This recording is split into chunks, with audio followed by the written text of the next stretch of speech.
Oil tray clean பண்ணி ரொம்ப நாள் ஆயிடுச்சு. சண்டே மதியமா சாப்பிட்டு கொஞ்ச நேரம் வந்து ஃப்ரீயா இருந்தேன். ஸோ இன்னைக்கு இந்த வேலையை முடிச்சு வச்சிடலாமே அப்படின்னு சொல்லிட்டு தான் எடுத்துட்டேன். ஆயில் பாட்டில் எல்லாம் எடுத்து கீழே வச்சுட்டு உப்பு ஜாடியில் இருக்க உப்பெல்லாம் வேற ஒரு பாத்திரத்தில் வந்து மாற்றி எடுத்துக்கிட்டேன்.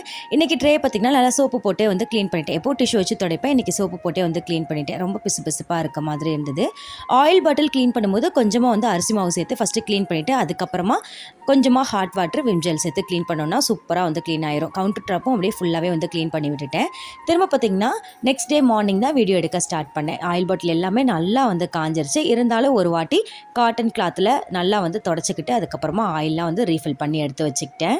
2 வீக்ஸ் ஒன்ஸ் தான் இந்த மாதிரி ஆயில் பாட்டில் எல்லாமே வந்து க்ளீன் பண்ணுவேன். இல்லாட்டி டிஷ்யூ வச்சு மேலே மட்டும் தொடச்சி விட்டுட்டு அப்படியே வந்து எடுத்து வச்சிருவேன். ட்ரேல முன்னாடி பார்த்தீங்கன்னா டிஷ்யூ பேப்பர் தான் போட்டிருந்தேன். ஆனால் இப்போ பார்த்தீங்கன்னா நியூஸ் பேப்பர் போட்டு எடுத்து வச்சுக்கிட்டேன்.